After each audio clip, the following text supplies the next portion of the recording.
We're back with one of our most wild and controversial guests and his dad in only the second interview ever with the father and son of Hartley Cars. They both reveal secrets they've never told and stories they've never shared, often about driving too young in their early deals as supercar dealers. I swerved to miss him, hit the bank and went airborne. The roof spun in.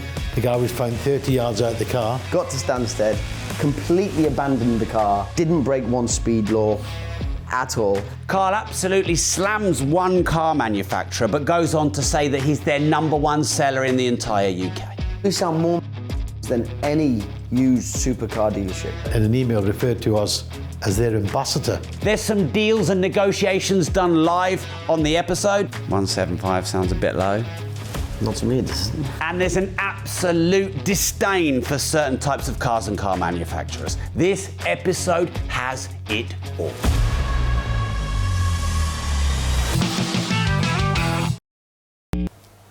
Who's the better car salesman out of you both? Him. That was easy. Well, of course, it's just the correct answer. He is. He's the OG of the car business. I'm still learning. I got called the Godfather the other day, and I thought, all the names I've been called, Doyant, Supercar King, Godfather, I thought to myself, You like that one? I don't know if it was good or bad. Yeah. But it's, you know, I had a conversation with Carl the other day about who's around now when I was a teenager in the car business, and you know, there's no names that I can speak to now who still got up in the morning working like I work in the business, and they've all gone. Yeah. There's so many, I call them Johnny-come-latelys, arriving in the business, and I've seen them all come and go, as I said to you earlier. But the desire for me is still as strong as it ever has been. I love doing what I do. And whilst Carl says that, I'd probably contradict him because his personality is very more flexible than mine. Some people I can frighten the shit out of some people because I'm so direct, and it's like it's too much for them. And some people can actually, excuse my French, but have an orgasm because it's exactly what they want to hear. Yeah. So it's with him, it's a bit more, you know, he's such a personality. He's got more of a mixture of different people's personalities and cultures. For me, I'm very blunt. And have you, Carl, brought a different type of customer and buyer in to the family? Like he said, it's all about personalities. I can adapt. He can adapt to any situation, to talking to anybody with any personality. The difference between me and him is he doesn't care to adapt too much. He doesn't really care. You know, where I do, because maybe different circumstances in life and different circumstances on the day where I think an age thing. I think it's an age thing. I think he definitely could when he was my age. You know, probably even more so. But now he's like, you know what? Fuck this. It really is. That's how it is. And you know, some people love it and some people hate it. Yeah. But you're not going to change? Not really, no. No. I am what I am. I wear my heart on my sleeve. I say what I think, and if they don't like it, it's too bad. Where I think that I probably don't deserve that attitude at 37 years old, even though I've been in this business all my life. Which is like 25 years you've been Yeah, That's exactly. a quarter of 100 years. Yeah, exactly. But I don't think I deserve to have that attitude because I have maybe probably not quite earned that level yet like he has. Yeah. You know, like I say, he could be as blunt as he wants to anybody in any position and they still very much respect what he says and go, well, you know, well, that's that, you know? So, yeah. I think it's just, you know, it's my, the Scotch person and the jocks, I call them, and look at Alex Ferguson when he does an interview. Look at Kenny Dalglish when they do interviews. They look about the most boring bastards in the world, and they're both great personalities of television, of interview. I mean, they're so sharp. Aye, no, aye, guy. I mean, but they're great personalities. Scottish people are very blunt like that, but in business for me, Carl's maybe right in saying that, when you get a bit older, you definitely get wiser. That's a fact. Yeah. And you understand things, you see things you've never seen the way you see them now. And in the car business, I've seen it all. Yeah. I don't think I've seen everything yet, but I've seen more than a lot of people. 51 years, isn't it? Yeah, 51 years. And all the honours that can be achieved from it, which is very special. In fact, honours that nobody else has ever achieved in the car business, which makes it even more special. and that's quite a statement to make. Nobody can contradict it, and more importantly, nobody can take that away from me. If they all come with them owners after me, I was the first one to get them. So that's how much dedication, sacrifice, focus has gone into this business, and it's my life. So Carl, one of the reasons people love our content together, because this must be like the third or fourth time, I'm actually thinking of just moving into that. Why not? We were actually thinking about giving you Hartley as a middle name. Please, Yeah, I'll take it. Yeah. You do speak your mind though. I mean, you've slammed McLaren, you've at times slammed Bugatti. You're not like the car salesman who just wants to tell us everything good and be all salesy. Well, because he might get sacked. Who might get sacked? That car salesman who wants to tell you everything good. Get sacked by who? By whoever's employing him. Oh yeah, that's what I mean. You say stuff that other people can't say. Exactly. But I tell you the truth. Yeah, and why is that? Because the truth is the Because truth. you can't get sacked from your own business. And the truth shall set you free. No, but that's what you didn't pick up on. Excuse me. But at the same time, in a different way, all the articles that you've seen in that office is 51-year heritage. I was speaking to motoring correspondents, the biggest in the world, who needed information on car values that the dealer network couldn't give them because they wouldn't give them whether it's a big depreciation price or a fantastic premium price. And so they were all historical articles on new model cars with the best writers in the world. But now, because the technology the way it is, it comes through internet and through podcasts. But also, I get what you're saying. We're not governed by anybody. Because I said, aren't McLaren phoning you up, going, stop talking about that. They should make some of their models. They should make better. Yeah. Stop talking about. I think the thing about McLaren as a car. I think every car's a bad car occasionally, but they're a great supercar. It's just that we were talking about the certain models, the lower models, Yeah. the 540 and the 570. Yeah. How problem prone they are. Yeah, I think they're getting better, aren't they? But you don't take them, do you? You won't. We don't take 540s, 570s. But I think they're getting better than there was. Well, they have to. It's 2024. They have to. They have to get better. And now there's things like this, and people like you with a big profile. I mean, surely car brands could be. Well, I think the the recently, to be fair, which I know Carl's aware of it, the recently in conversations, because they know we sell a lot of McLarens, and the We normally do. We sell more McLarens than any used supercar dealership. And recently, just to let that know, they do sell more than anybody. Yeah, but you the sell right the models, 675s. 675, the P1s, the 720s, then they're good models. Yeah. And just for the record, factual, and this is not me blowing wind out of our ass, McLaren's in an email referred to us as their ambassador for second-hand McLarens in the UK. But Carl says that. Well, I say there's certain models and they are. And the reason I say that is from experience. We've sold hundreds of these cars. Yeah. Hundreds of that model. And they can, in the past, they've been problem prone. Yeah. And until they make them better, and they are making them better, but until they make them better, we won't stock that lower model of the McLaren. The first model of the McLaren is a lot better than those models. Right. The 12C. I mean, the 720S McLaren, I used one the other day, and I think, they're a fantastic car. And the P1s, we've had this conversation a million times before.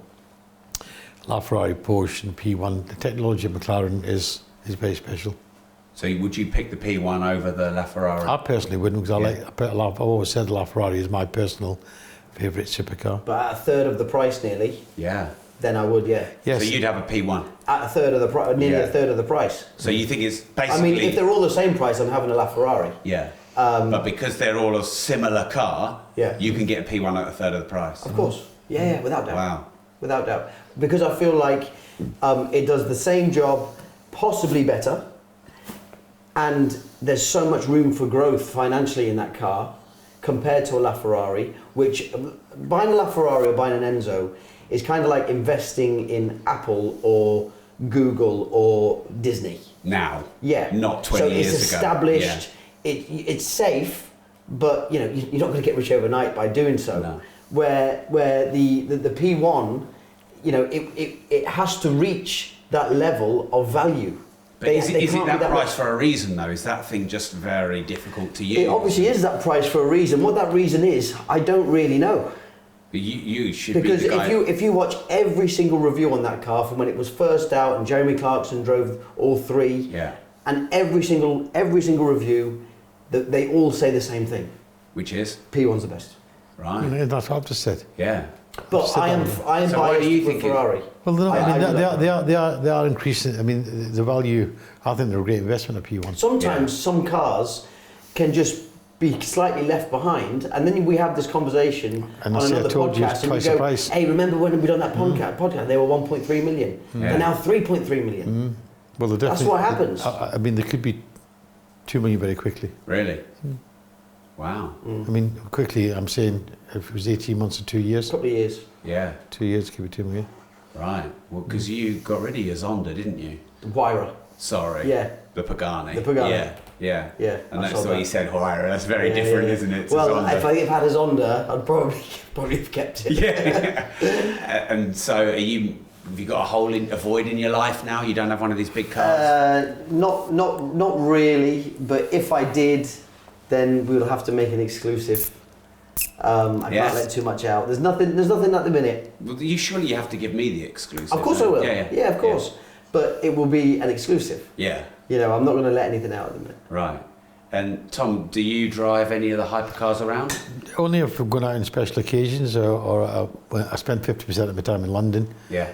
When I move in London, the showroom moves, so we always have to have cars in certain places in London for our branding, and I have to be seen as part of what we do. But it doesn't bother me whether I drive a Volkswagen Golf diesel or I drive a LaFerrari. Why not? Because I've done it all. I've driven them all, and complacency is a horrible thing. So when I do drive something, it's less valuable. I do appreciate driving a supercar.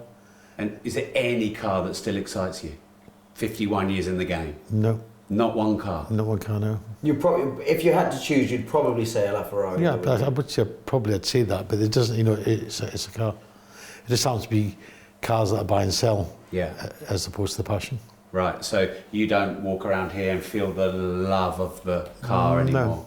No. It's just a business. Absolutely. Yeah. I feel love for the business. Yeah. And I feel love for the deal. Right.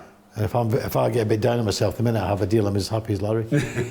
Well, you might not know this, Carl, but Tom, you said to me on the way here, you just sold 3 cars. Yeah. And you seem pretty. He knows. Yeah, he knows. Yeah, we were just talking about it. It's a deal that's been that was for a couple of days, but he's finally. Yeah. Right. It took him a bit longer than expected. Yeah. Well, what? Now he's losing his touch over it. Well, from your office to here, it sounded. Yeah. But I left you doing it. I left you. Well, it was within an hour ago. Yeah. Three cars, one buyer, is it? Yeah. No. Well, he's 2, and 2 customers, 3 cars. Yeah. And do you have a very separate client list? We both have our clients who they'll call me on my mobile, they'll call him on his mobile. He might have done business with them for 50 years. I'm dealing with the grandsons now. I dealt with the grandfathers, the sons and the grandsons. Yeah. So I'm 3 generations. And have you ever stepped on each other's toes on a deal? I don't care if he deals with our customers. It doesn't make any difference to me. Same with me. No. We don't. It's like saying, do you care who scores a goal for your team? No. So, I'd like Nunes to score a few more. I would. We paid 80 million for him. Who's we? He's one of the Liverpool strikers. Oh yeah, I love about him. I don't know. Anthony Carroll or whatever. Well, and what is the biggest BS in the car industry? You can answer it separately. I think when dealers with no money put a figure in a seller's head that's unachievable just to get their car on their premises. And then chip them down and give all the excuses after. At the end of the day, the car always ends up with us anyway. You're talking about... Yeah. Sorry, you're and that's a thing that... Because the estate agents do that, don't they? Tell you your house is worth £1 million quid and then you list it. And it's very hard, even though we're dealing with very intelligent, very successful businessmen, it's very hard if somebody has planted the seed of a figure in your head, it's very hard to accept reality until it's time to accept reality, and then you end up accepting 10% less of the reality that was 2 months ago.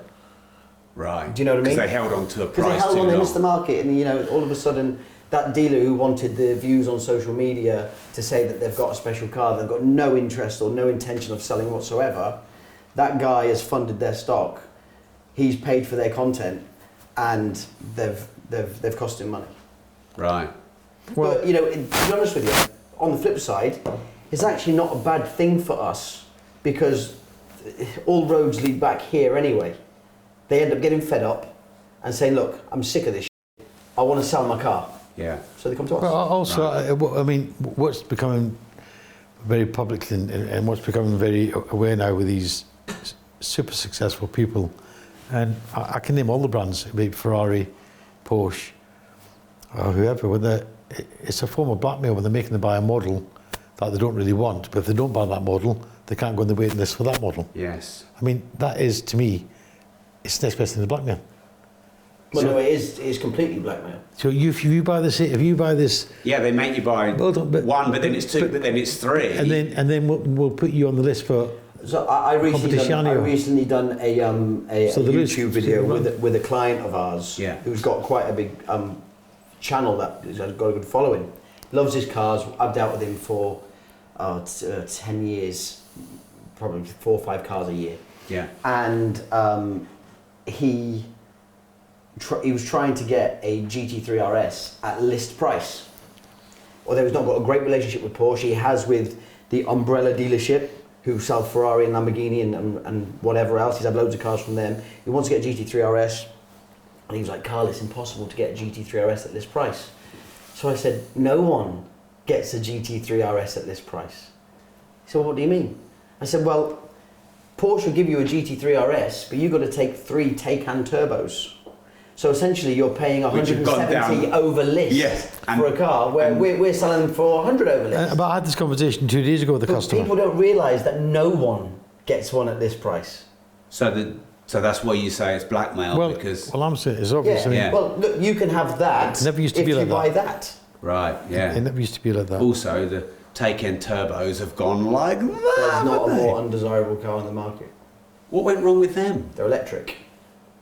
But Teslas don't drop the same. They do. Do they? Yeah. 100 grand in a year? They don't cost 100 grand. No, but the Turbo S, the Taycan Turbo S, what was it all spec'd? 160? It lost 50% of its value overnight. Yeah. Yeah. Wow. But that's a mixture of a couple of things. That's a mixture of it coming to a point where all these people with these desirable cars that have been forced to take these cars, there has to come to a point where these cars are now for sale. So everyone, okay, there's my 2 Taycans, I've got that. Right, my GT3 RS has come. I'm going to sell my Taycan, put 2 on the market. Well, if you put 2 on the market, and you put 2 on the market, and I put 2 on the market, and so does 150 other people, all of a sudden, there's a lot of cars on the market. And supply and demand, more supply than demand, decreases the value of anything. Yeah. So it come to a head where Taycans were actually holding money quite well because people had to hold on to them until they got what they wanted. Now they got what they wanted, get rid of the Taycans and then just watch the arse completely fall out of them. Right. Are people wising up to this now? Yeah. Well, a man said to me the other day, literally, and I mean, it could have been yesterday, I bought an Roma off him. He said, Tom, I bought a Roma, and it's no secret, second-hand Roma. He gave £254,000 for a Roma. It's probably worth 175 today. To get a Purosangue or something? No, that was just one car he bought. There was another car he bought. He bought another. He said, I've had enough. He said, so they just come and give you the extra premium Must money. be good for you guys. They must get pissed off when they come to you. We hear all the time All the people time. just say, A few hours old. I'm not playing this game Fueled the anymore. story. It is a game They've they're had me playing. for 7 or 8 years. I've done 3 or 4 million quid with them. I'm just going to come to you and pay. And they're still not on that list. They're still not getting that competition anymore. Rolex and brands like that do the same, don't they? Yeah, well, this is, we know the... Rolex is very much like Porsche at the minute. If you walk in, you can get pretty much what you want to an extent. Not for years could you do that? No, but you can now. Yeah, because they need you now all of a sudden. Yeah, all of a sudden. Being treated like a customer for a change. Do you know when you walked into Rolex and they were like, oh my God, no. Yeah. Sorry, we haven't got time to speak to you. Yeah. Now they're like, hi Mr. Moore, yeah.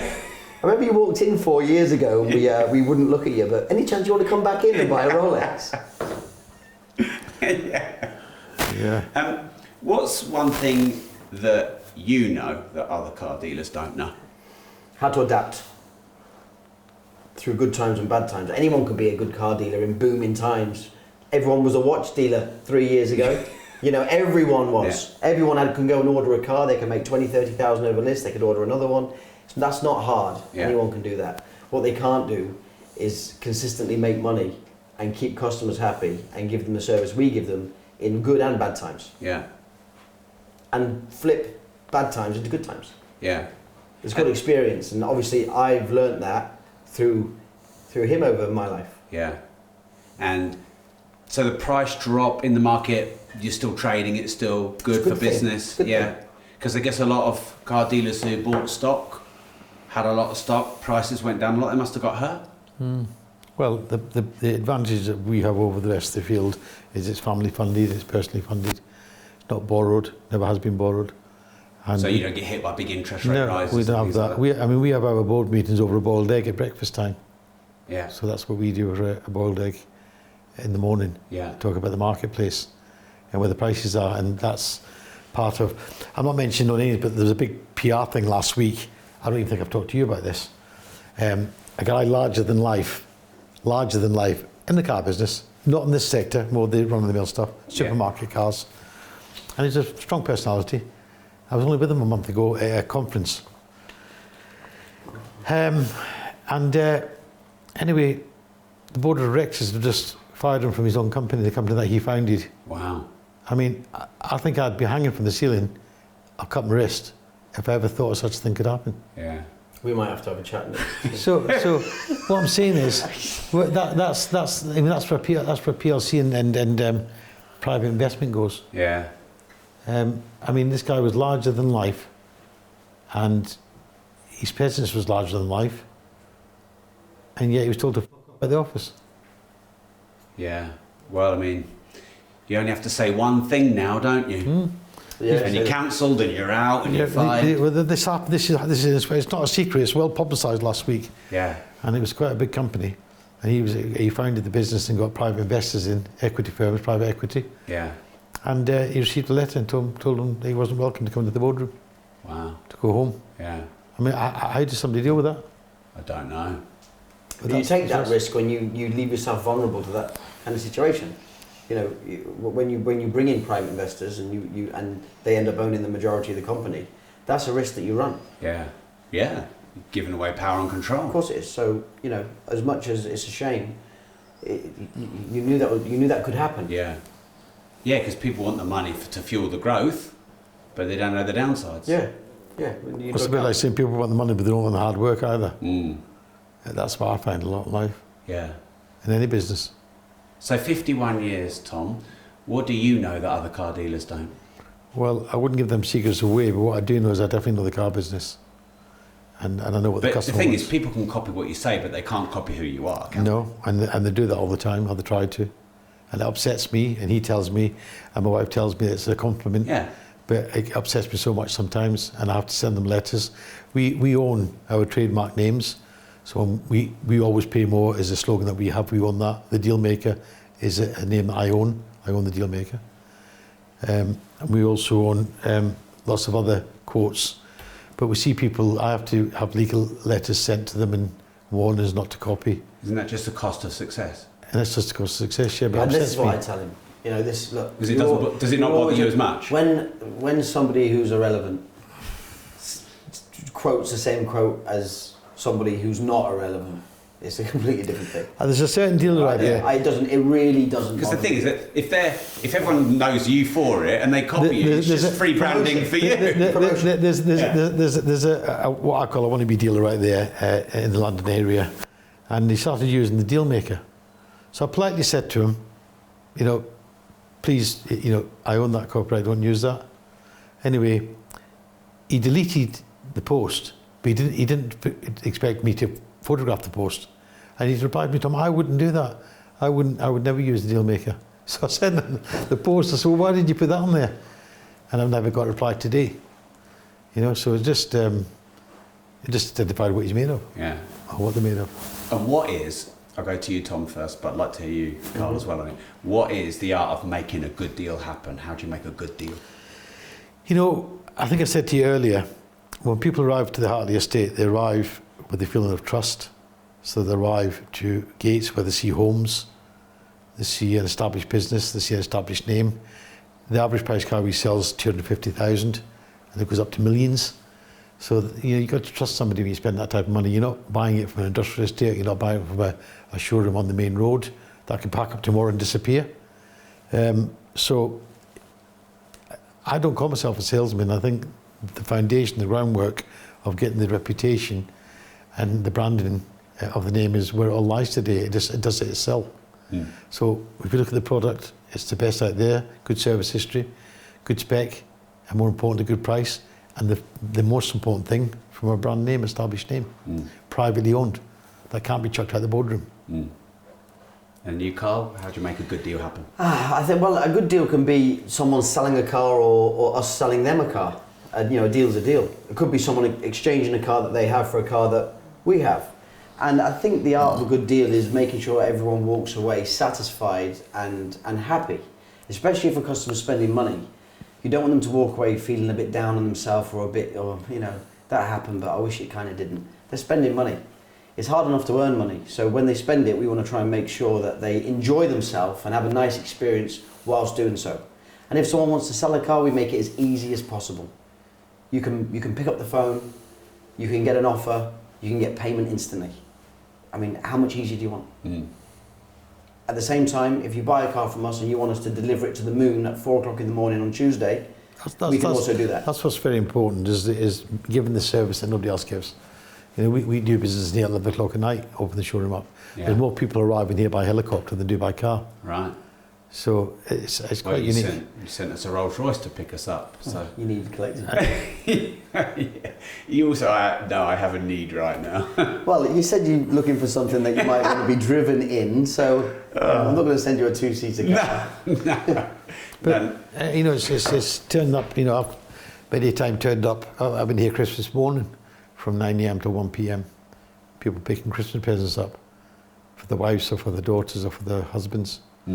And it's doing what other people don't do that gets you the deals that they don't get. Yeah. Bank holidays, I love bank holidays. Bank holidays for me is business. Yeah. Being here, open. Yeah. For the people we deal with, have only got that sort of time to come and see us. Most showrooms are closed bank holidays. I don't know what bank holiday is. No, me neither. You Although they're making. can't send money on a bank holiday. That's the only downfall. You can do a deal though, can't you? You do a deal. Yeah. And credit cards work. Yeah. But yeah, it's very important to put yourself out in any business when other people, what they call the competitors, won't do. Now, I've been on a mission for 17 years to help as many people on this planet get better financial knowledge. If, like me, you'd like to make, manage and multiply more money, I recommend that you join my digital financial freedom platform. It's really easy to join. You just type in rob.team.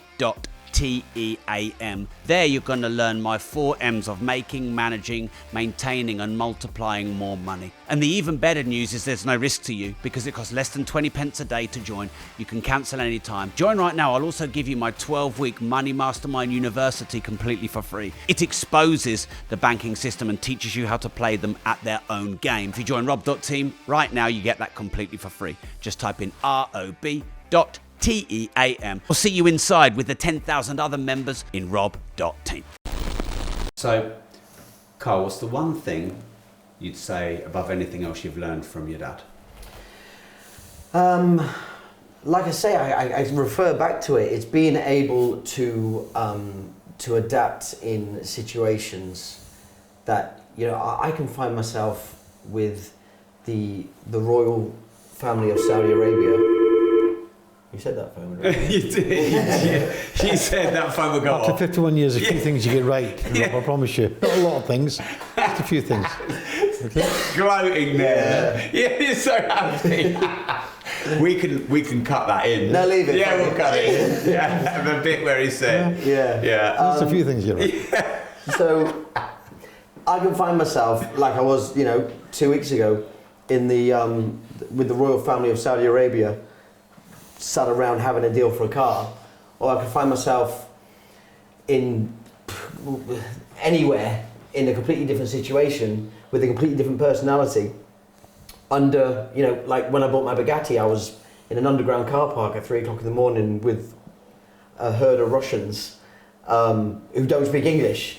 You know, and you got to adapt to them. Tell us situations. about that. That sounds like a good story. That was a great story. I think I've told you that. Don't remember. When I bought my Veyron and flew over to Vienna, picked it up. Tell us. Oh, that's a great story. Go. So, it might be a long story, you don't mind, do you? No. All right, so... Tom's doing deals, look. Yeah, I'm actually pretty well, yeah. He's texting me mum what he wants for tea. The beef sandwiches are great. So, I was in the market for a Bugatti Veyron a few years ago, and I hunted down a car, and I, through connections, got this guy's telephone number for the guy who owned the car. The car was delivered new to the UK, but bought by a guy from Russia. And he was getting divorced, and the car was an asset in the settlement that he wanted to dispose of quietly. And long story short, I called the number. The guy didn't speak English. I know he abused me in Russian down the phone, even though I don't speak Russian. Phone down. So being persistent, I kept calling back and calling back and calling back. I thought, if he can just give me 20 seconds on the phone, I can tell him who I am and what I want to do. And one day, his friend, translator, whatever, he called my phone back, very sternly. Why are you calling, Mr. Phone? What is it you want? So I told him. All of a sudden, he had a bit of time to listen to me.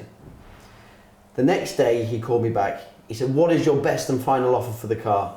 I am with the owner now. He wants to know what your best and final offer is. So I told him. He said, okay, Mr. We'll see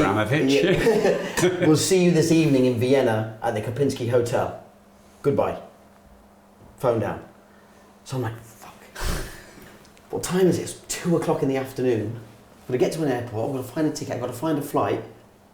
What's going to happen here? So at the time, I had a 991 Porsche 991 Turbo S. We're talking 2016. I had my passport in my office, which it normally already is anyway, in case I have to catch a flight somewhere urgently. I got in the car and I just headed towards the motorway. On the way, I called my assistant. I said, you need to find me a flight from anywhere in the UK within the next 2 hours going to Vienna. There's a flight at Stansted. Okay, no problem.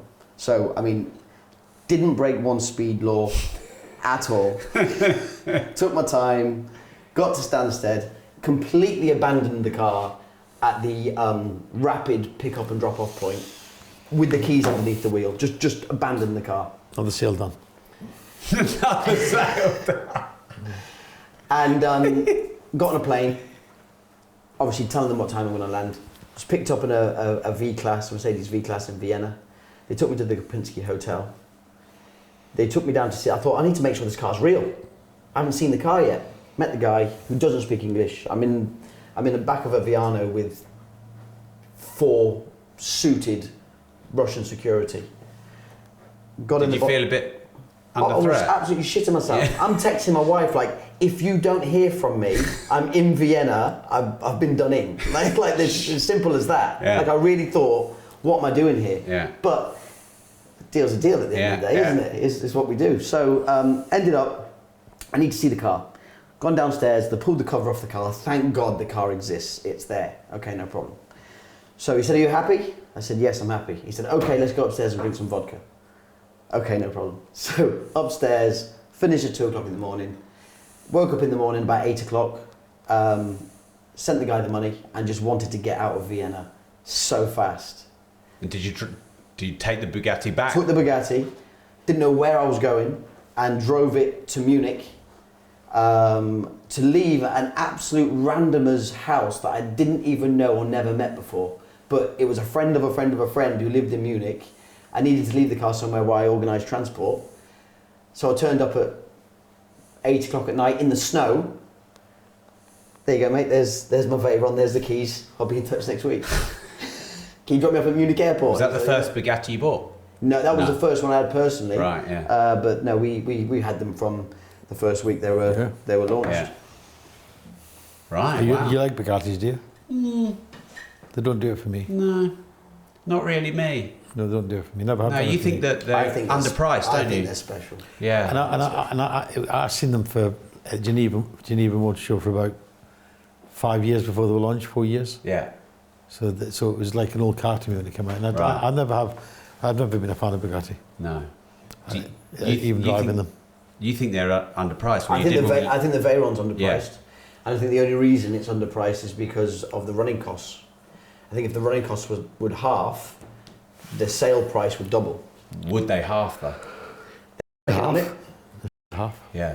They're working on it. Right. Half is still too expensive.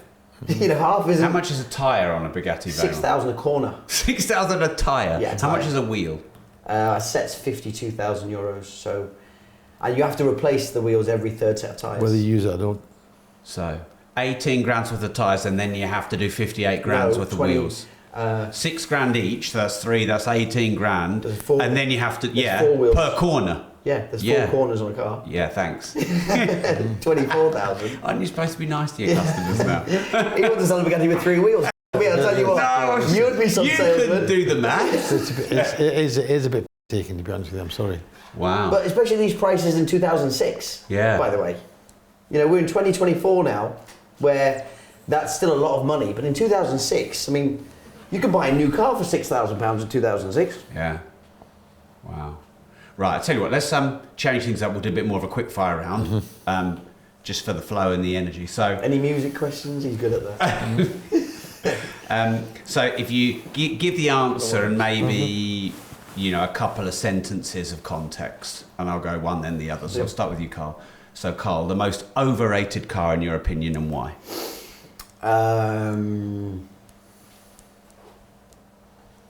The most overrated car in my opinion and why? So I would say, in my experience with previous models, a Koenigsegg is the most overrated car in my opinion. The fact that they cost £2.5–3 million, and the ones that we've had have been extremely unreliable. Although the new models, I understand, don't have that problem. So in my experience, Have Koenigsegg told you to say that? yes, they paid me quite heavily to say that. No, I know a lot of people who have Koenigsegg's, and they say to me, Carl, you're always slandering Koenigsegg. Get in a new model, drive one, take one, drive one, use it, and then give me your opinion. So I can't talk about their new cars, but the previous models. But I mean, their new cars are like really expensive. Yeah, they're more than 2, aren't they? Yeah, they're 4. Well, there you go. That's, Yeah. I mean, So I want to hope there's some improvements. yeah. Okay. And Tom, for you, the most overrated car and why? Bugatti. And why? Because I don't think the way supercars are made today, that spending £3 million or £3.5 million is necessary to enjoy speed. But Bugatti are not the only brand that do that. Yeah, I know, but overall, we've just talked about servicing costs. I mean, I think that's a just overrated product, full stop. Yeah. And Tom, for you, the most underrated supercar and why? Underrated supercar, that's a difficult question Good. because all the brands that we sell are all rated supercars anyway. Porsche, Ferrari, Lamborghini. Underrated, I don't think I can answer that question. There isn't a particular car or model that you just think is... There was a time when, you know, Ferrari and Porsche have always been the leaders for a long time, but now they all do much the same thing. I mean, as I said to you, McLaren earlier, in the earlier days, the first McLaren that I ever bought, I couldn't open the door, and it was like within the launch of 48 hours, and I was at a petrol station up the road here. It was very embarrassing, and from that time onwards, I never trusted that car because I'm claustrophobic. So the thought of being locked in the car, which has happened, not with me, but with clients and McLarens, but they've got a lot better now. Yeah. A lot better. And what about you, Carl? The most underrated car and why? I think the most underrated car is a McLaren. They have a bad stigma, a bad reputation that their good models, their good cars carry along with them, and it's unnecessary. They are fantastic value for money. A McLaren 720S at 130,000 is absolutely incredible value for money. It's off the charts insane. When a diesel Range Rover is £130,000, right? And a car that does 210 miles an hour, is quicker than an Aventador SV, looks great, the doors go up, and it's 130 grand. It costs 350. Is that the paradox, though?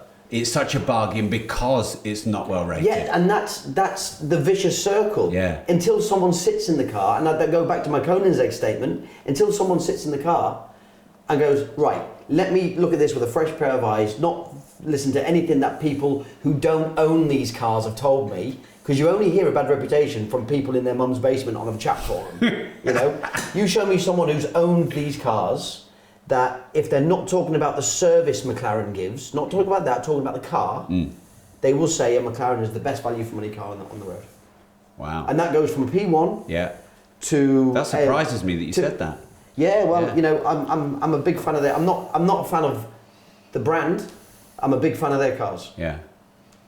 Wow. Okay. So, Carl, what's the hardest car to sell for you? The car that doesn't show value. It could be anything. Is there a particular car though? It's just you've always struggled. If it's the right money, it'll sell. So any car. Yeah, any car. If it's the right price, it'll sell. This is a fact with anything in life. There's no car you wouldn't take. No.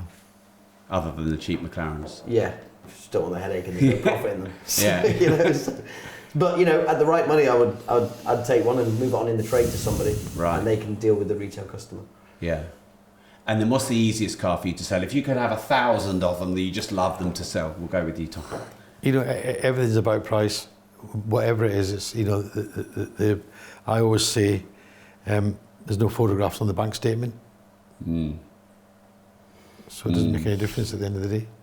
You've got a lot of Rolls Royces in here. You like selling them? Yeah, Rolls Royce is a big part of the brand. Yeah, Rolls Royce is a big part of the brand. Rolls Royce have been a massive part of this business. Before I was born, you would probably sell as many Rolls Royces as anything else. And I find, and now more so with how the network works with Rolls Royces, there's no doubt that we sell more second-hand Rolls Royces than any 10 dealers in this country. Wow, I mean, I've just counted in my head. I'm sure I've seen at least 7. Oh, there's more than that. Oh, there's more than, yeah. Is there? Yeah. That must be more than any. Well, if you got more. If you got, no, we've got more Ferraris. Oh, okay. Yeah. Right. Yeah, but if you. But you got a lot more. It seems like you got a lot more models in a Ferrari than you do. Well, you do. Exactly. Yeah. The beauty of the whole beauty of the Hartley estate is you can come here and see all these brands under one roof, as opposed to go to Ferrari dealer, Porsche dealer, Mercedes dealer. They're here. And if you go to Ferrari or Porsche or Mercedes, well, they never have any stock either. What kind of car do you think they will tell you is the best car? The one they want to sell. Exactly, and now they're only selling one brand. Where you come here, I don't really care what you buy. You know, do you want a Porsche? I can sell you a Porsche. You want a Ferrari, a Lamborghini? I can tell you what does what, and what value or what increase or decrease you're most likely to have. But at the end of the day, the decision's yours, and you can come here and you can kick yourself out, your whole family out with a car. Yeah. You know, family cars, convertibles, coupes, track cars, whatever you like. Yeah. Carl, what's the best car investment you've seen or made since you've been here? 25 years. Well, hindsight is a funny thing. We've sold a lot of cars over the years that, when you look back on, it was a big mistake selling them. Yeah. But we are traders, we're dealers, that's what we do. We straight in, straight out, try and take a profit and move on and go again with something else. The best investment I've personally seen was my Pagani. It was a very risky car to buy. No one really knew the value. I thought I knew the value, but it was only a gut feeling. And but at the same time, I was always going to buy it. I just wanted it, and I had a price in mind that I know the guy would accept. And what did you pay for it? Less than that. And what did you sell it for? Well, it 100% its money. Really? Yeah. So doubled your money on a 7-figure car. Yeah. Yeah. Well into 7 figures. Wow. Yeah. And what about you, Tom? In 51 years, what car have you seen that's been the best investment or it's gone up the most? Oh, we've seen. But I mean, you know, just going back, we've sold McLaren F1s that have 10 times the price. But obviously, that's over a long period of time. Yeah. You've just seen classic Ferraris that might have 100 times the price. Yeah. So you know, if you looked at 50s and 60s Ferraris and the price they are today, But even more, I mean, we've sold Enzos here from 600,000, bought them back for us 800,000, the same cars. Yeah. Sold them for $1 million, they went on to be 2 million, now they're 3 million. Right. So, and even the modern supercar era, that's a big growth. Yeah. If you compare it to a property price, even a good property in London, it wouldn't have had that growth. Yeah. And have you've sold McLaren F1s, I guess, before? Yeah, yeah. And well, they've just gone like colossal in time, even today. Can you remember the cheapest F1 you sold? What was it for? Well, the first one we had here was about. I don't know if you had one when I was younger. I remember the silver car.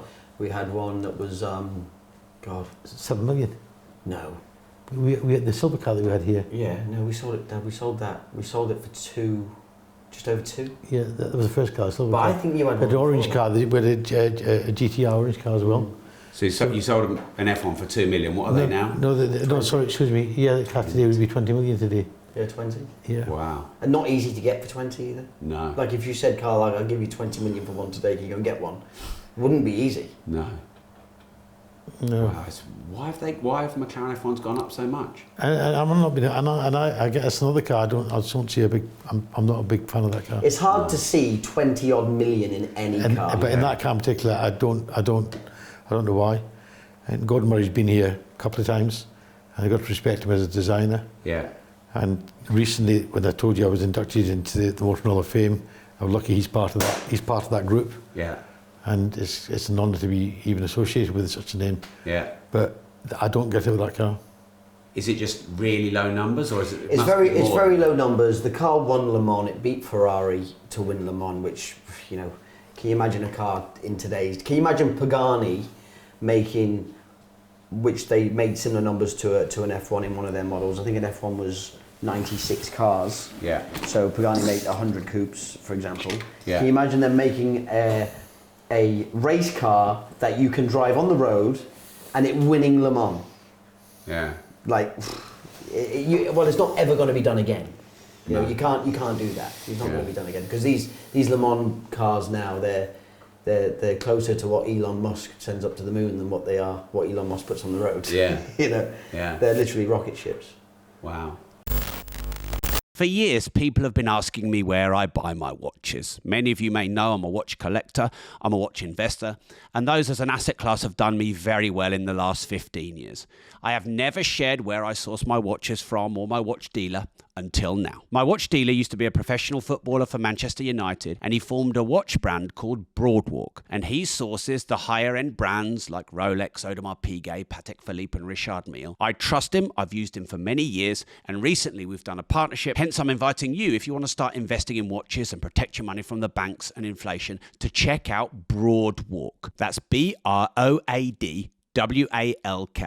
And the website is broadwalkgroup.com. The email is sales@broadwalkgroup.com. And please don't share this, but his number is 07496 878 153. Obviously, only message him if you're serious about buying and investing in the higher end watches. People have been asking me for years, and for the first time ever, you can get access to my watch dealer. What's the most amount of cars you've ever done in one deal? Have you bought like a fleet or? Yeah, we bought. I remember we bought loads of collections of cars, and which, you know, that's easier done than selling a large number of cars, because someone could have 100 cars and go, you know what, I've thought about it. I want to sell them 20 and keep the other 80 or whatever. So that's easier said than done. I remember a customer, well, not a customer, a fellow trader up north who we had got a good relationship with.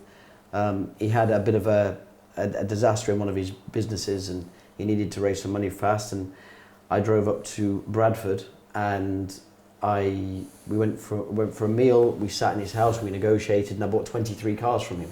Wow! In one night. I also remember selling 8 or 9 cars in one sitting to one person. Wow! Yeah. And how do you do big deals like that? We had a guy come to buy a Jaguar E-Type Series 1 Roadster. And in the end, he left with 9 cars, and that was by far the cheapest. F40, F50, Veyron. That must have been good. He come to buy a £130,000 Jaguar. And how much did he spend? Oh, 4 million? 5 million? How did that make you feel? Like, be honest. It was on New Year's Eve as well. So, how did it make me feel? A deal's a deal, it's good. But you forget about it the next day and you move on. Yeah, but surely you're allowed to enjoy that a little bit. I got quite drunk then. If you do a big deal like that, do you like to phone your dad and tell him? Yeah, of course. Yeah. We both do. Yeah.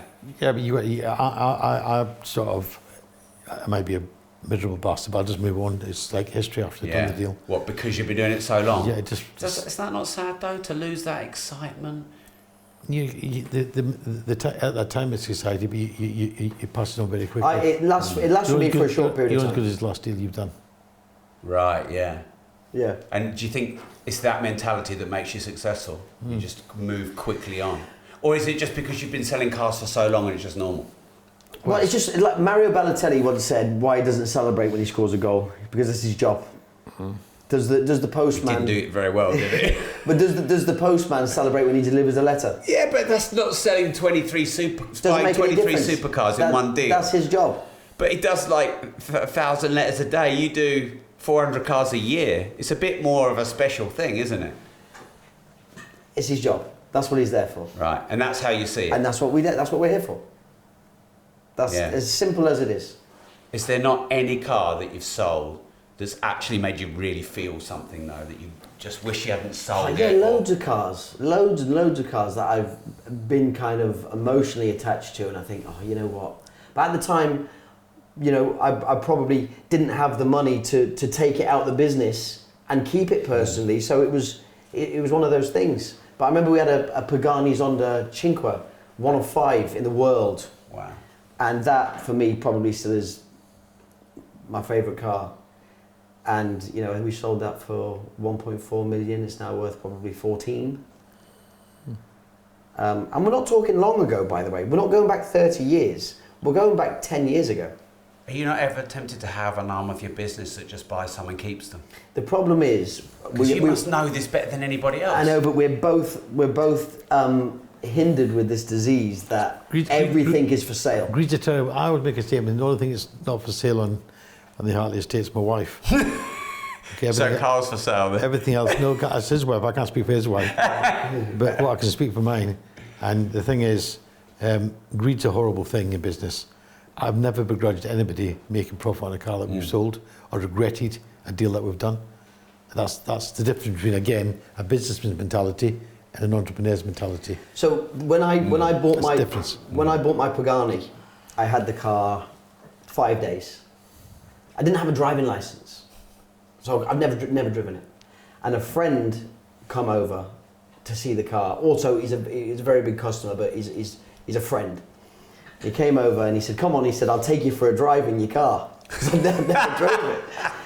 And when he got back, I had the car for 5 days. He offered me £500,000 profit. Wow. I'd had the car for 5 days. I'd never driven it. And I turned him down. And he thought I'd gone mentally insane. Like there was something wrong with me. Like I need to go, and you've got to go and see somebody because there's something wrong with you.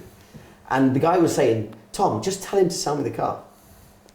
The car's not for sale." It would have been for sale at a price, obviously, but that price was not the price.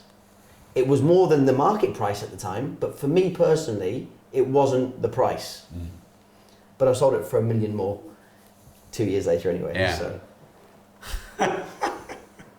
But if I wouldn't have, he'd have said, "I fucking told you to sell my car." You know, so yeah. So you definitely never had a temptation to have like a more of an investment arm to the business?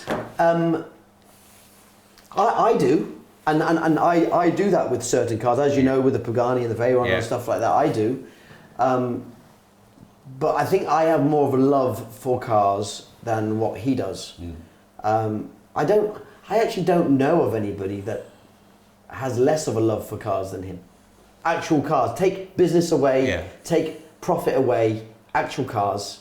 What do you think of that car? I don't know. It's a car. That's what he's like. It's just a thing where, as I say, I've done it for so long, and I'm not attached to them. I'm attached to the profit, and I like doing the business, and it can be anything. but it just happens to be luxury, performance and classic cars. Yeah. And which started off being a Range Rover when I was 12-year-old. Do you think that makes you a better deal maker because you're not attached to the emotion of the car? Absolutely. Absolutely. Mm. But it's also, like I said to you, I'm very fair in business. I always like to leave a margin, and I get very happy, and I'm very, very pleased when I see somebody make it. We have to buy a car from a customer and give them more money back for it. Mm. That doesn't, I don't hold any grudges from that. No. I'm very happy for the customer. Mm. And we're doing that. We do that all the time. Not with every car, but we do it a lot. Yeah. Customers make a lot of money from us buying cars. Yeah. Especially the older cars. And it's pleasing. Mm. And even the guys we sell cars to that lose, a man that buys a supercar today, his average depreciation for a modern supercar is likely to be between 25 and 50,000. But that was normal before lockdown, wasn't it? It also depends on the price of the car. I think you can put a percentage value on it. I don't think you can put an actual... But they don't. The thing is, the clients that we deal with, be it some of the most powerful businessmen in the world, that's how it is. Yeah, you shouldn't. that's nothing to. I had a You conversation. shouldn't buy a supercar if you can't afford it. I had a No. conversation with. You can buy a Mini, Yeah. because that's what they do. I had a conversation with a mutual friend of ours 2 days ago, Yeah. and we were talking about a mutual friend that's in the watch business Yeah. and very big in the watch business. Yeah. And we were talking about the car market compared to the watch market and how it's changed and what was going on and whatnot. And he's also into his cars. He's a customer of mine, as you know, and I'm a customer of his, and I buy watches from him, and it all swings and roundabouts. And we were laughing because we were comparing customers that value other things than losing money in a watch or a car. So I've been in beach clubs or nightclubs with some customers who are friends, and I've seen them spend 30,000-40,000 pounds in 3 hours. I've watched them do Just it. on drinks and. Just on having a good time and Yeah. drinks and whatnot. I've seen them do it. I've seen it happen a lot. But if they buy a car for 250,000 and they have it for a year and they lose 50,000, they're fuming. And me and Kieran were laughing about this because I've said, what about when we were in Saint-Tropez 3 weeks ago? Yeah, but that was different. That was a memory. Do you And think they it's look at about the things- sport of it? Like buying well and feeling like you. I think it's all ego where they don't want to feel like, and it happens to the best of it, happens to us. They don't want to feel like they have made a decision that's cost them money on an investment, if that might be. Mm. But as somebody very famous once said, yesterday's price is not today's price. And that's how it works in this business. Mm. Yesterday's price is not today's price. And that worked the opposite in COVID, where, but Carl, these cars were 50,000 less 3 months ago. Well, yesterday's price is not today's price. Same thing in times where the market's a bit lower. Mm. Remember when I spoke to you 3 months ago and you offered me XYZ for my car, is that still available? Yesterday's price is not today's price. It's simple. Yeah. Yeah, I mean, my business partner, he analyses everything and he beats everyone I know at minimising depreciation, and he values that. He will never fully admit to me how much time it takes him to do that. So how much money is it costing him? Because he's worth a lot of money. He knows opportunity cost because he says it to me when I'm away doing a podcast for a day and not in the office. Yeah. But for me, if you can make a decision, I came here and I bought the Porsche off you. Yeah. I just made a decision and I didn't do really any research. I just trusted the relationship we were building. Mm-hmm. So that saved me 45 years of research and all of this. Yeah. I enjoyed the experience. We actually made content out of it. That did well. I brought it back to you. Yeah. Maybe I'll lose a little bit, but I probably would have lost more with my cash sat in the bank. I've had a good experience and there's maybe more deals to be done. And you ticked the box. Yeah. The box was, you wanted one. I wanted one and then my wife didn't want me to have it anymore. How that came about is you said to me, what I really want is a Porsche 930 Turbo. Yeah. And I said, well, I've got I have one upstairs. Exactly. Is that your So best line? It wasn't the fact of, I sold you a car, you came in to do a podcast and I magically sold you a car. You in the back of your mind, you wanted one of them anyway. Yeah. And you thought, you know what? If I find the right car that I want to buy and it's in Aberdeen, and I have to take 2 days off and fly there and buy it, and I might get it $5,000 cheaper or whatever, but it's cost me X, Y, Z more to go and do it. Yeah. And I felt like buying it with you. We'd done some content together. If something went wrong, I'd probably be okay. Yeah. Put it all over social media. Don't buy a car from these guys. Do you want the good news or the bad news, Rob? You've sold another car. No. That Porsche just gone down 50%. That Porsche that you bought that time. No, it hasn't. Carl already gave me a range before I bought it. No. The market's changed so much in the last 24 hours. Fucking unbelievable, would you? Eh? Right. That's one of my favourite cars, by the way. It's one of mine, but I don't have enough space for all these cars. Do you know My wife's what? nagging me, get rid of them. I drove the first turbo 3 litre and I was 15-year-old, Right. 1976. A brown car, I can remember it now with tan leather. Yeah. I blew the turbo up in it.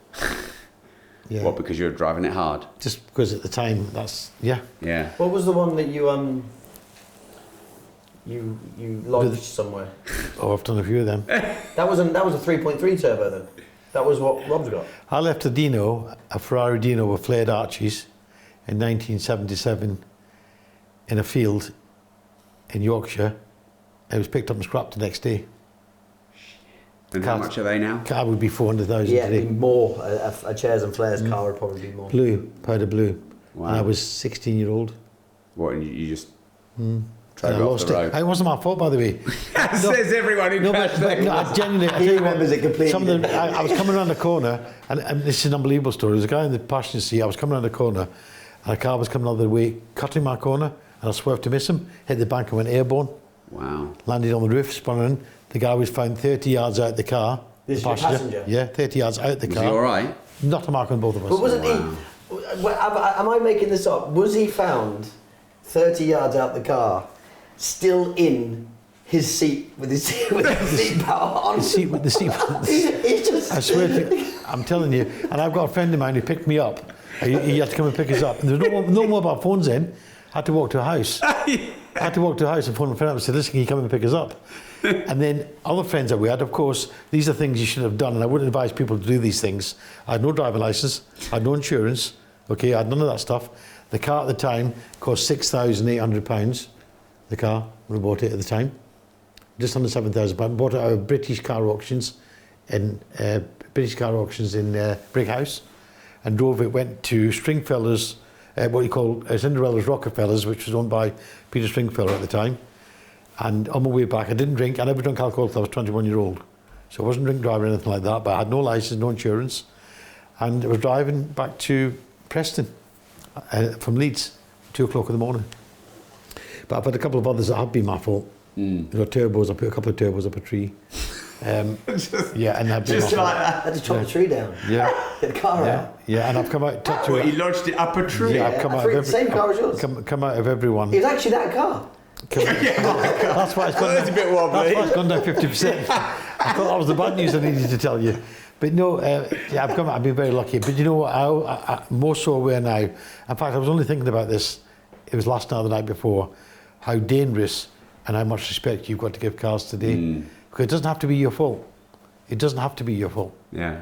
You can be driving a car and somebody can be coming the wrong way and you're dead. My grandfather was killed in a car. Oh, wow. And he was killed in the car because he had his seatbelt on. The seatbelt killed him. Wow.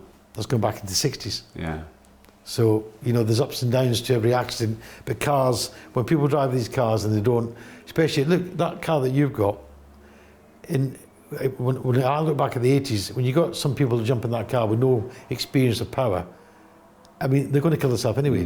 They're definitely going to smash the car up because they haven't got a clue what they're dealing with. Yeah. And it's still the same today.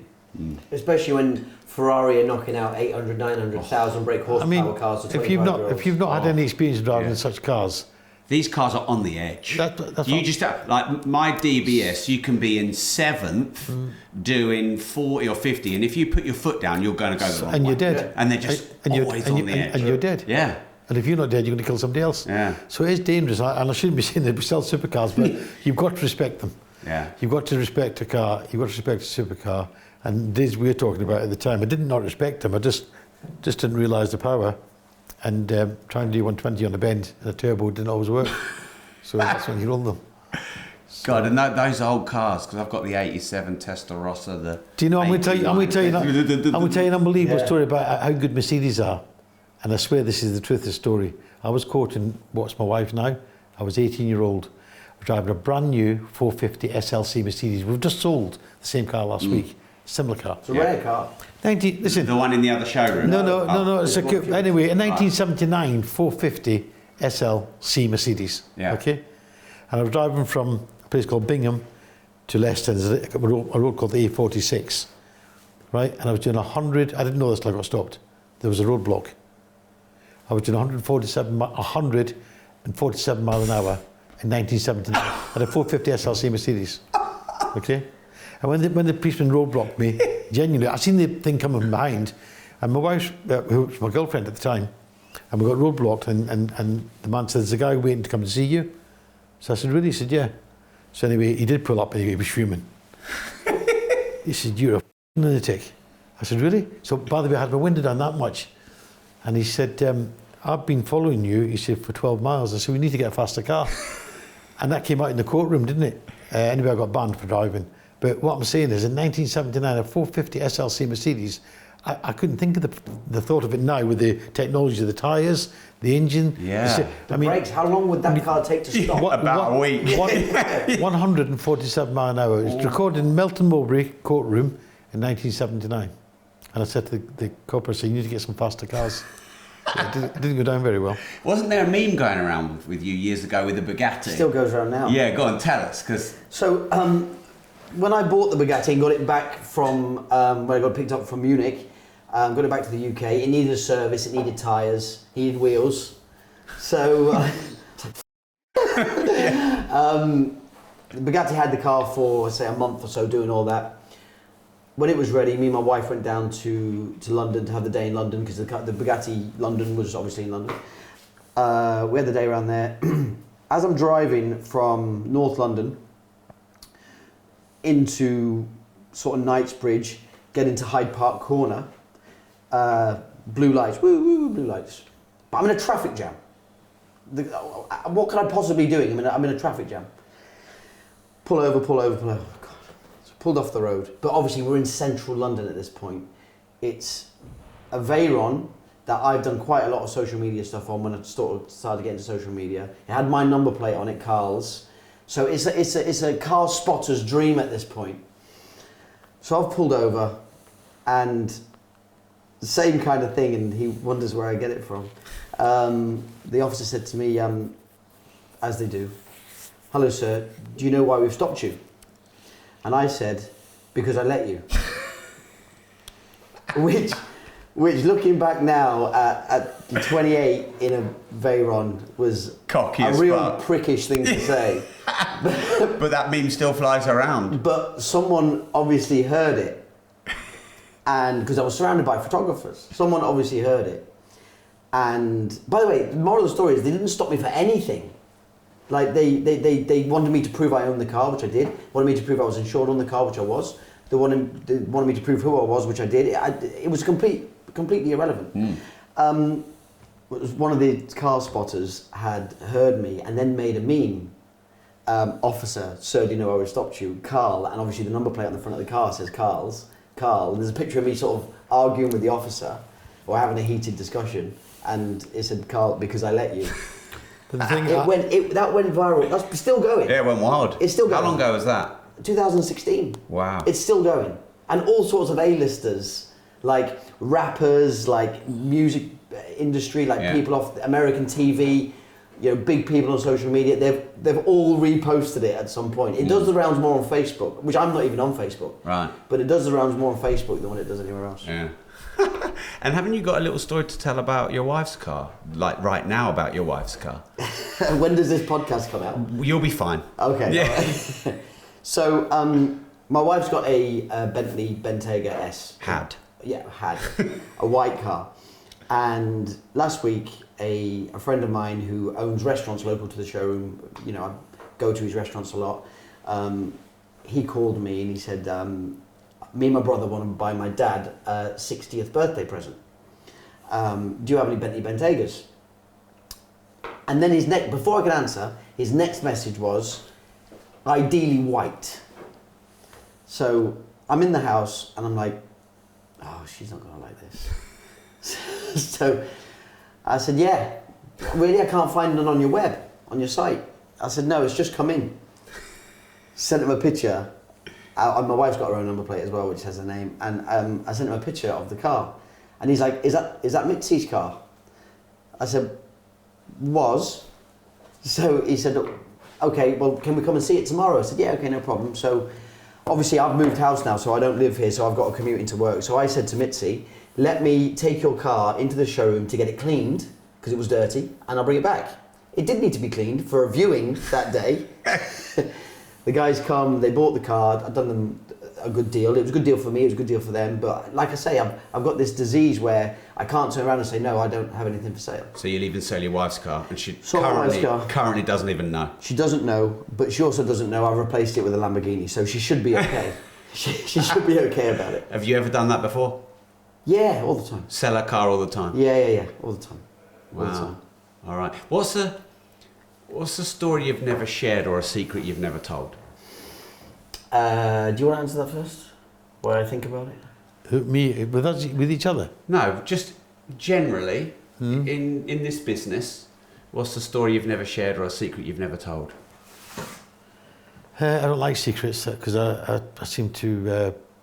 secrets not... I'm not a secret type person. Do you know, like, if you're buying someone something and he lives in the same house as Don't tell me. You can't tell him. I won't tell them. You can't tell him. Because he'll just blurt it out. He just says My business partner would say that about me. But you know what? His mum is exactly... She's notorious. My granny is notorious for doing the same thing. So you don't... Secrets, no one tells you secrets. It's just the minute you tell him something, it's like he's on a quest to tell that person. You know? So, I've told him stuff. Rob, I have told him stuff. My sister's called me up before and she's told me some gossip about something or someone we know. And obviously we'll sit round, we'll talk about a car, we'll talk about a deal, we'll talk about me going to Japan to buy a car or him going to Germany to buy a car. And in the middle of, I'll go, oh, you'll never guess what's happened with such and such. And he'll go, what? I'll tell him. And then, but I'll say, do not mention this because my sister's told me. Not as bad as this. And you cannot mention this because she'll kill me.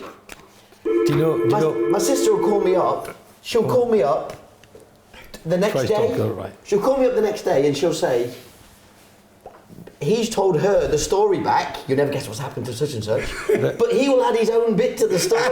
It's not the story I told you. You see, they gave me a surprise birthday party when I was 50, 12, 13 years ago. And my other son, Tom, and between my wife, they all sorted out. Him and Tom took care of it. How they kept it a secret, and it was a genuine secret. I mean, to organise something like that and keep it a secret and not find out, it must be so hard to do. He also knew about me being awarded Lifetime Achievement Award. I didn't know about that till we went. It's surprises, and I don't really like surprises. So do you, like, if there's a secret, you just don't tell him anymore? You can't tell him. No. But I don't like surprises. Right. So you don't want to know anyway. And you can't even involve him in your planning for the secret or the surprise. Because it come out. Yeah, he's got absolutely no filter at all whatsoever. So secrets is something I don't keep. Okay. And sharing... What's the story you've never told about your life or your business? I've told all of my autobiography. I told all in this office. Which you can get on Amazon. Yeah, Amazon, yeah. Just cut that in. That couldn't be more cheap. And the great thing about it, the deal maker, and the great thing about it is when you write an autobiography, it's quite a gamble, especially if you're established in business, for it to be whether it's successful or not. And it happened to be a bestseller, right, on Amazon for business. Yeah. So that was even more rewarding. Yeah. And I was told to write it when I was 50. And I couldn't believe at 50 that I could do a book and somebody would want to buy it. So I waited till I was 60 and the showroom was finished because I felt there was nothing else that I wanted to do with my life. Yeah. And I am ready. So much has happened since that autobiography was launched. I'm actually ready to write the second one. So, wow. Yeah, it's unbelievable. So if I make 70, that's when I'm going to do my second autobiography. A 10-year gap. Right. And there's so much more, believe it or not. I could put in almost as much in the 10 years as I did in the previous 40 in business. That's how much has happened so quickly. And the benefit, the great honours I've received and recognitions, and live in London now, and a lot of things have happened in my life in that 10-year time. That Right. will be at that time. Yeah. What's the story you've never shared? A story I've never shared. Because of you, I've shared a lot of stories. You're doing all right, Alfie. You've got the inside scoop on all my secrets. Good. I don't know. I mean, I think of stories that I haven't really told anybody. I remember once I was doing a deal with a guy on a car, and it was a very, very expensive car, and we were quite a lot of money away. And that means you were nowhere near doing so the deal. the gap between us was quite vast. Yeah. 150,000. Right. And but I was offering him every single last penny for this car. Like, it was probably not even worth what I was trying to buy it for. But he was giving it the the sort of the Billy Big Bollocks kind of treatment. What's wrong? Can't you afford it? All that kind of stuff. And I spun a coin with him for his deal on my deal, on a car that was too expensive at my deal. So it would have been 150,000 more expensive at his deal. And if I'd have lost, I'd have still bought the car, I'd have still done the deal. But I won, thank God. thank God. He honoured the deal, did he? Yeah, but the point was, it wasn't even a great deal for me. Yeah. It was just, he was testing my pocket, so I decided, I said in conversation, like, let me test yours. I said, well, if it's not that much money to me, or you, if you don't care for that much money, I'll spin you for it. Yeah. Okay. I was like, for fuck's sake. Shaking the coin like this. Yeah. But that's the thing I do a lot of, not quite for that money, but I do. You get to a point where I do a lot of business with, my repeat customers. And if you're a few £1,000s away, I'm not going to miss them on the deal. They're not going to miss me on the deal. But they have a line, they want to get there, and I want to get there, and it's fun, and it's a bit of banter to say, right, let's let the universe decide. Yeah. So you flip a coin, and where it lands, it lands. I've got another story to tell you as well, by the way. Yeah. About something like that. A guy bought a LaFerrari from me one day. A LaFerrari and a Mercedes 6x6, G-Wagon 6x6.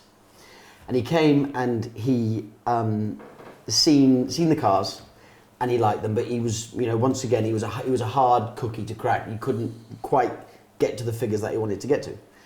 But either way, he was leaving with these two cars. That was, I knew that I had to make that happen. I mean, it's a big deal, these two cars.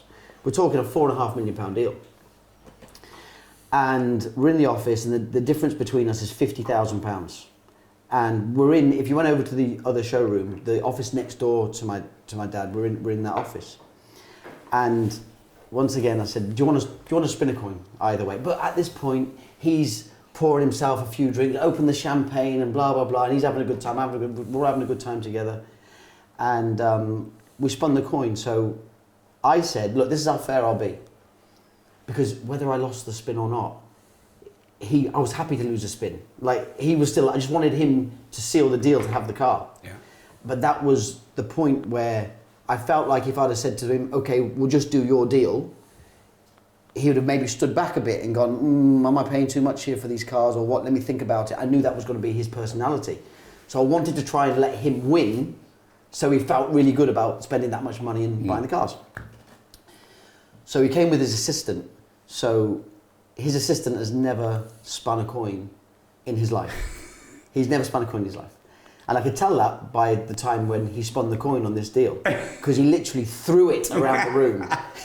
There's different rules you have when you spin a coin. If you spin a coin and it hits something, it's invalid. Yeah. And this guy who was the customer, he does this frequently, and so do I. And he was game to do it, and so was I. So I said, let your guy spin the coin, and you call it in the air. Okay, no problem. But you have to be able to properly spin a coin to do that. His guys, he's literally thrown the bing, bing, bing, bing, bing. We lost the coin for 30 seconds, couldn't find the coin. Yeah. So when we found the coin, I'd won the spin. So I looked at his face, and he was a bit down, and he was a bit embarrassed to say, well, that was a bit of a shit spin, really. So I said, do you want to do it again? I don't feel like that was done properly. Do you want to do it again? Yeah, I'd like to do it again. So I'm giving him a shot to nothing again for 50,000. So I've spun the coin and he's called it. And he lost again. So then I said, right, you've lost. Do you want to spin for another 50,000? He said, no, just do the fucking paperwork, take my card and let me leave. But that goes back to back to, you know, that sort of spinning the coin is back to the culture thing, even back to my father, my grandfather, from the carpet business. That's what we do. If you gamble in business and you're an entrepreneur, you have to take that type of risks. So you do that when you're quite far away? Well, no, you do it when you're quite close, I think. Oh, okay. Because it's a way of thinking, you know what? It's giving you 50-50. Right, it's kind of a bit of goodwill in some ways. That's exactly what it is. It's a bit of goodwill. You might win some, you might lose some. I spun a coin with a guy one day from Essex, who we know very well, Terry. And he actually said to me, because I've done it with him a few times, come on, let's spin the coin. Yeah. I'm on the phone to him.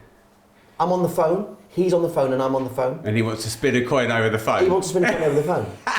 This time it's for £10,000. So I said, Terry, I'll FaceTime you. But Terry's got a Nokia 6300 from 1985. From 1993, Yeah. right? So he's like, I'm not doing that. Yeah. Just spin the coin and tell me what it is. Which puts you in a weird position. But I'll tell you what I've done. You gave it to him. And he don't know this. You gave it to him. This is the story. Terry, you're listening. You gave it to him. I spun the coin, I won the toss, and I gave it to him. And he said to me, you're fucking lying. He said, I didn't win. I said, you did. All right, well, just deliver the card to me then. Sometimes you got to. That's the story we had in the office. Sometimes you got to do that. Yeah. So final round, because we have a new round on the show. So you haven't done this round. It's the money round. So let's do one tip each from both of you. Let's keep it fairly succinct. So we'll start with you, Tom. Top tip for anyone in a family business. This special money content is only available in Rob.team. Rob.team is my digital financial freedom platform to help you make, manage, maintain and multiply more money. For the hundreds of hours of exclusive content on all things money, just type in rob.team. One thing I said to you earlier is you do social media. You've obviously got good following on social media, both of you, and therefore you must have done a lot of business on social media. But you could be sending the internet viral with all these cars you've got and the history and the story. Our content always does really well together. And sometimes I wonder, why don't you do more? Well, you asked me that earlier, and the answer was... But the cameras weren't rolling. No, the answer was we just don't have time. We're so busy buying and selling cars, and at a drop of a hat, Rob, as you know, I'll get on an aeroplane and go and buy a car. And he'll do But if someone was following you, that'd be just such great content. The problem 25-year-old guy, David's just started with me. He's 25, he's hungry, loves YouTube. You know, he's living the dream coming here. You could easily have a guy like that. The problem is, we've got a guy like that. But the problem is, we pride ourselves on confidentiality with our customers. So what people really want to see is me turning up to someone's house, negotiating with them, prices being thrown around, watching the payment go through, watching me drive away, vice versa. Some people would do that. Not many. I'll have a go. Well, we'll do it on the next All right, year. I'll do it. Do you want to buy a Ghost? I brought this and buy this off me. I'll buy that off you. How much? Are you taking the Ghost? No, it's not the right car. What's the right car? I've got 65 cars here, Rob. There must be a car here that's the right car. Well, I think the Mulsanne was better, but you've sold it, haven't you? Yeah, I think that's better in the back. But I've brought the Porsche down. Okay. Yeah, and I brought the box and papers with this. They're in the car. Yeah. Let me have a look at it. So sure. I mean, you know what it is. Yeah, but I just want to see what condition it's in. It's pretty good. It's slightly worn, but.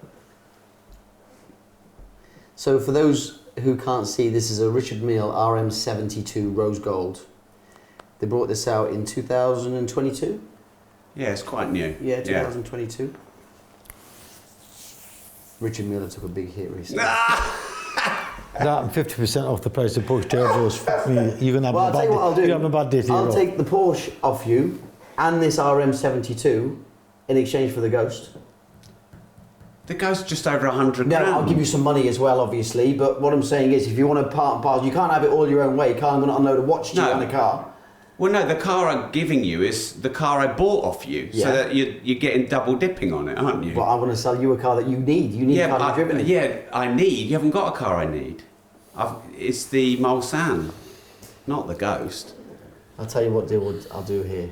Oh. Give me he's made me turn my phone off. Can I have your calculator?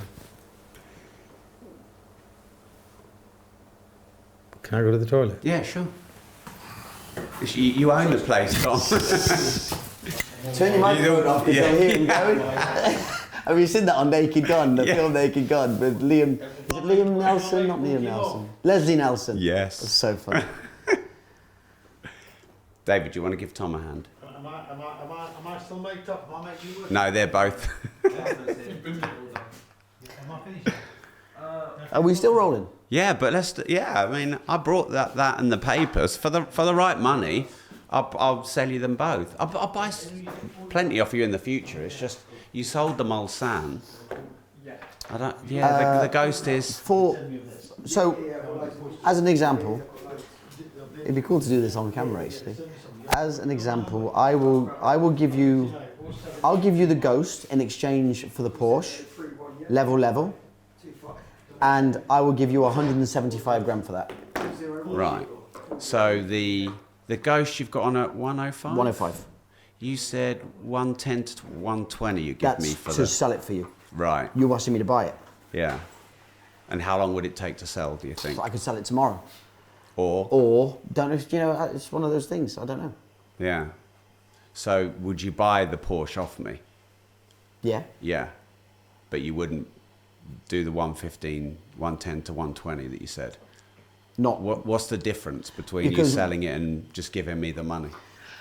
Because you sell cars quick here, don't you? Yeah. We sell cars quick. I would. I'd give you 95 grand for the Porsche today. But 110 to 120 to sell for you. To sell it. Yeah. And what's the difference in that 20 grand? One's guaranteed. Right. And the other one is not like I would never say, Rob, I'll definitely get you 110 in 3 weeks. It could take longer. Yeah. And if the market moves, which it probably won't on that kind of car, but if it does, then it does. The difference is you're holding the car and I'm not. Yeah. Right. So you could have it and give me 110 to 120, but then you could say, oh, it's 105, 110. Exactly. I think. Do you ever exceed what you? Well, no, because I know what price we put. You're not in the car business. I don't want to be in the car business. I know what price we're going to put that up for. He finds me funny, doesn't he? I know what price we're going to put that up for. Yeah. And what would you put that up for? We're not going to sell it for more than we're advertising it for. No. So what you will get is minus our cut from when we sell it for that figure. Yeah, and what would you put that Porsche up for? 120. Right. Yeah. And then you would hope to get me 110 to 120. 110, I would hope to get you. Right. Okay. And why 175 for this? That's the price of it. That's the market value of it. No, that's what you offered me. It doesn't mean it's the price, does it? Well, you can have as long as you want on that office, on that phone with that camera rolling, and call your mates and call everybody else. Our mates. Yeah. And you won't get an offer for it. Yeah. Why not? Because it's a hard thing to shift at the minute, and it's a lot of money for someone to invest in one piece of stock. Yeah. But you like this, don't you? I like it. Yeah. I sell a lot of Richard Milles. I've sold 3 Richard Milles this week. Right. And you do take these for cars? Yeah. Yeah. 175 sounds a bit low. Not to me, it doesn't. So, I mean, we're having fun here on a podcast. How would someone pull you up? Well, you've chucked a lot of obstacles at me. Where you could pull me up is you could say, right, Carl, say I had the Ghost. Right. Or say I had a car. What would you give me then? Yeah. But you're not. Right. So if you had a Mulsanne like that, which was more what I'd want, what would the deal then look like? There might be another 10,000 in it for you. Yeah. On Possibly. The watch. On either. Yeah. I'm valuing them both as a package. Yeah. So you can be more flexible when there's more because I've obviously got units profit in the car that I'm selling you. Yeah. I mean, I know you don't like the word book, But, you know, these are 255 to 285 on Chrono 24, aren't they? So I've sold and I've got, and you can have it. And the gold is gold. It's real value. All these carbon and ceramic things. Do you know what an RM65 is? Yeah, Okay. yeah. Show me though. So I've got an RM65 that which is not a 72. No, it's far more complicated than 72. It cost £410,000 book list price. Right. Yeah. You can have it for 260 today. Yeah, but that's a different model, isn't it? Well, it's a lot more desirable than that. But it's more money. Exactly, which is because they've dropped in value, Richard Mille. The more expensive they are, the more they've dropped. So if this was your watch, would you just keep it then? Yeah, I think I would. I think the watch market is at Bad time. big low at the minute. Yeah. And I think it will turn a corner. So you think these will go back up? Because I think the list was 250 on this, was it? Yeah, 230. Yeah. Yeah, 230. Yeah. So you as opposed to selling it for 175, you just wait. Well, look, someone could walk into Richard Mille tomorrow and get that watch. Which they couldn't But when you I couldn't. bought it. Yeah. But you can now. There's not many things you can't walk into Richard Mille and get. Yeah. Without buying a stupid round diver's watch for 300 grand or whatever. Yeah. But that RM65, that's £140,000 saving, unworn from list. Yeah. Is that Rose gold? gold. Yeah. Because that's how it used to be. Yeah, of course it was. Before the And things lockdown. have only gone back to how they were. Yeah. So do you think these will, over time, go back up? Richard Mille is Richard Mille's a lot like Bitcoin. It's so volatile. Yeah. They're flying high in 1 minute and they've crashed another and they fly back high again, and it's just getting the timing right. Yeah. When you had that watch, it was probably worth over list. Yeah. Could have been worth near 300. Yeah. Have we finished this podcast thing now? Is it still going? Are we still talking on here? Yeah, I've got a couple more questions. Oh, okay. Is that all right? Yeah? Yeah, okay. Yeah, okay. I'm not microphone, you are, don't you? Well, I'll leave you the Porsche. Okay. Yeah. I'll get the job done on the Porsche. Yeah, thank you. And look, if we can always readdress it when the right car comes in and against that. Yeah, well, I am interested in a Mulsanne. I mean, I'd like to go in the back and have a look if you don't mind. So that's an extended wheelbase. Yes, which I probably would want. Yeah. There seem to be a lot of car for the money. They're an extremely lot of car for a minute. Yeah. That was a near on £400,000 car. Yeah. Yeah, because I just want something that's comfortable in the back, and all the the Mercs and things are just a bit plain. Yeah. For me anyway. Yeah. I've got to pick my granddaughter up, so we've got about 15 minutes, would you say? Yeah, I'll make it that or less. I didn't know it was that long. Carl, what's your top tip to grow a business? You don't accept working hours. 9 to 5. 9 to 5. Does not exist. No. So if you want to grow a business, you've got no chance if you don't work every hour that you're alive. But what about the people that say work-life balance? Well, I believe you can, when you get to a certain level, you can quote work-life balance if you like. But if you want to grow your business, that's the wrong thing to quote. And do you work a lot? Yeah. Yeah. Every minute I'm awake. Yeah. And what's your tip to grow a business, Tom? Dedication, commitment, and as you said, he doesn't know any different because that's what he's always seen. I mean, when I make a statement, I work 365 days a year. That's the statement I make. I don't do 9 till 5. And that, I mean, that's just how I am. Do you think people are a bit less committed now in society and business than they used to be? I think, yeah. And since COVID, employing people since COVID is a complete pain in the arse. Nobody wants to work. No, and no one wants to talk about it. Nobody wants to work. I don't mind talking about it. They The don't work wanna- ethic of people has gone made it. Absolutely. Well, think about it. For 3 years, they got paid to sit at home, watch TV, and drink a bottle of wine. All this. And now they've got to go back in the office. All this, and when they don't come for a job, they don't want a job back in the office. They want a job in the office for 2 days, Yeah. and 3 days at home. Yeah. And they want to walk their dog and pick their kid up from school. They even say that in the interviews. Yeah. I want to work from home so I can walk my dog in the morning and pick my kid up from school. Yeah. Which is what? Start at 10 and end at half 3. So it just, And yet they want a lot more money than they used to before lockdown. But anyway, that's a bit then. Yeah. Or one of the 932 reasons. Yeah. that the country But the thing is you've got to. You only get out of life when you put into it. Simple as that. Yeah. I don't care who it is. Unless you win the lottery, the only way you're going to get rich is work hard. And winning the lottery is an exception to that. Is it true that you don't really believe in delegation?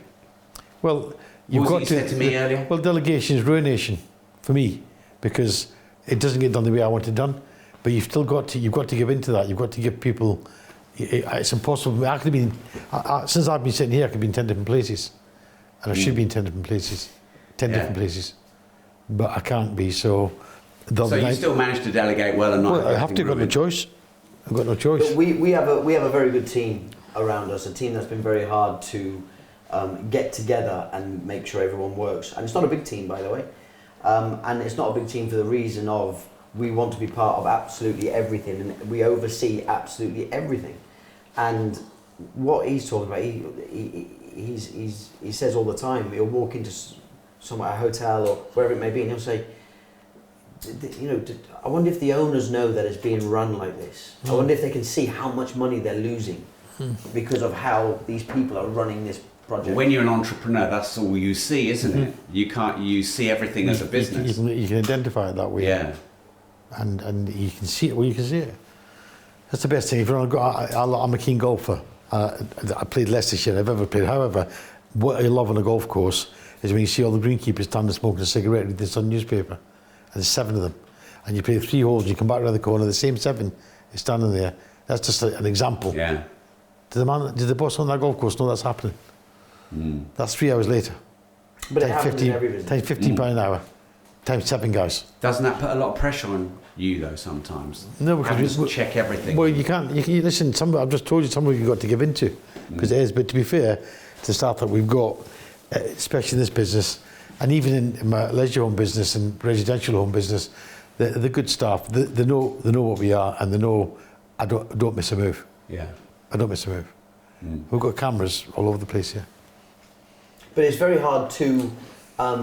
Well, it's impossible to. We've never done it. But that's why we work well as a team.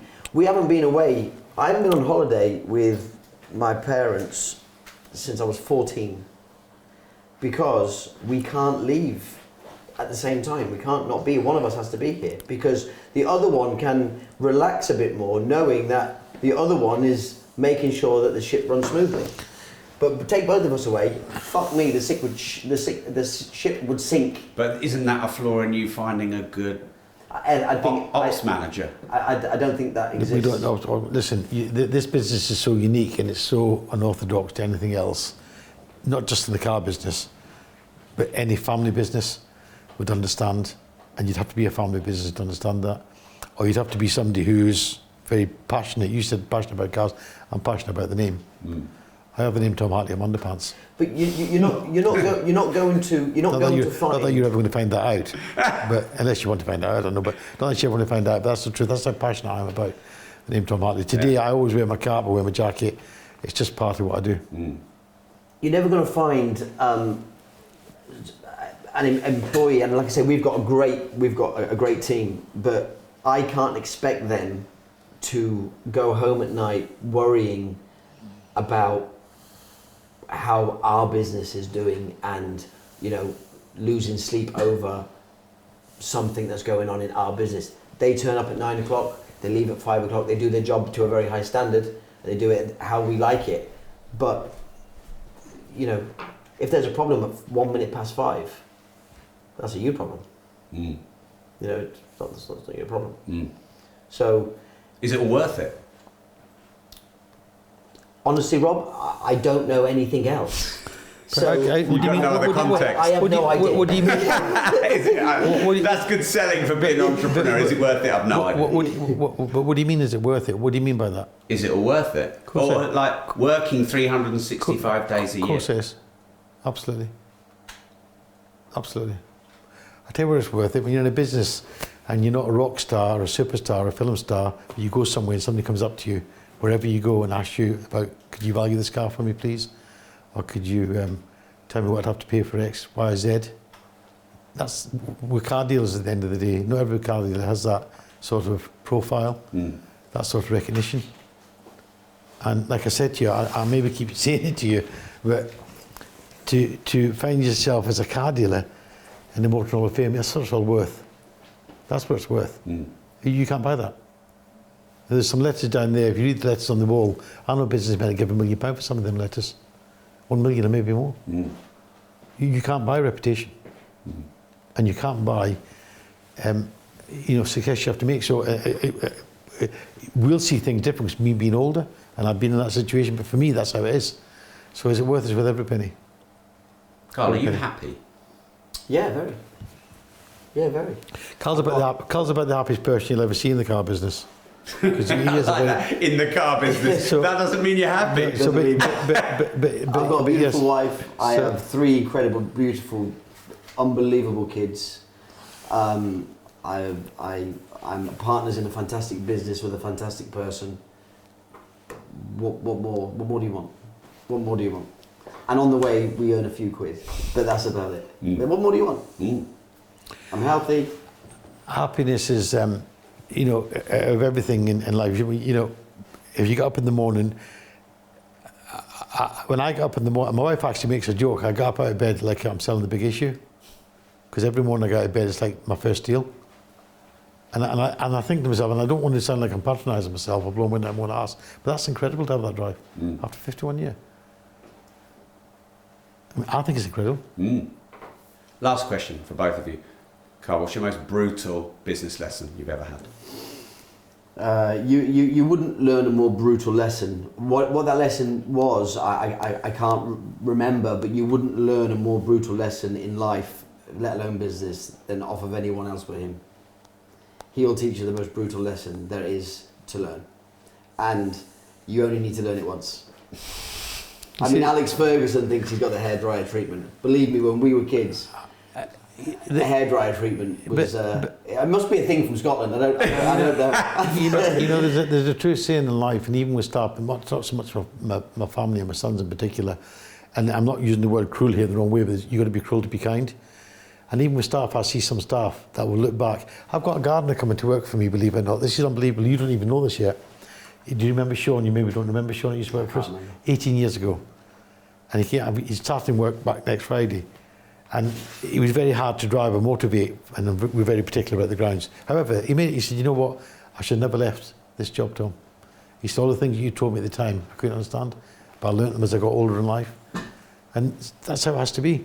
I mean, these, as I've just said to you again, these never had life like, so don't have to do this, don't have to, they were made to have to work and get up, get out of bed.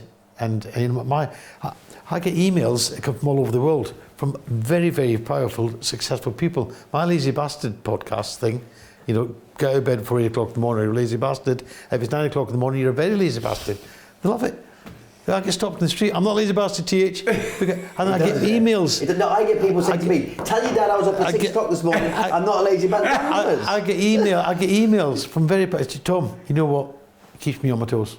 It reminds me, you know what? You don't tell them the truth. Anybody who understands business, it's the truth. You're not going to make money lying in bed. You're not going to go on in life lying in bed. It's as simple as that. And you are a lazy bastard if you're in bed after 9 o'clock in the morning. I don't care what your name is. Simple as that in business. So that's how it is. But it's dedication, commitment. It's what do you want to achieve? My dream, if I die tomorrow, I've got nothing I want to do in my life. So I've done everything I wanted to do, and I've achieved everything I wanted to achieve, and I can't do anything else in the car business that I want to do. So dying tomorrow, would I be frank? I don't want to die, but if I did die tomorrow, I'd say, I never did this, or I never did that. My wife's very understanding. We were teenage lovers. We were teenage boys, girlfriends, should I say, not lovers, but teenagers. We grew up together as kids. Our families knew each other. I often say it, and people find it very difficult to believe. And it's all said in my autobiography. Everything that's here now, I've seen as a teenager. That takes some believing. But if you're an entrepreneur and you've got a vision, that's what you do. You see what you achieve. You already see it, and that's your goal, and you achieve it. Simple as that. And some people might think that's the only people who are very strong, powerful, and very successful would be watching this podcast here and know exactly what it means. Because I've done it. And that's how it is. And that's a perfect place to end. Carl, if someone wants to inquire or come and buy a car from you, you've got loads of good cars. I can fully recommend you. I've bought 2 so far. Even though it's dropped 50%. Sorry. How can they get in touch with you? What should they do? So they can visit our website, which is tomhartley.com. They can follow us both on social media to keep updated live as cars come in and go out. Tom Hartley Cars or Carl Hartley 1 on Instagram. They can email us at info@tomhartley.com, or they can call our office, which is stated on the website. And don't be a lazy bastard. Okay? Don't be a lazy bastard, buy some cars. That's right. There's that. Out of bed before 8 o'clock in the morning and not after 9 o'clock in the morning. You're a very lazy bastard. I don't care what your name is. Tom, it's been a pleasure. Thank you. Cheers, Rob. Always a Carl, pleasure. Rob, thank you very much. Cheers. Thank you very much. Thanks Cheers, for having guys. us around. Thank you.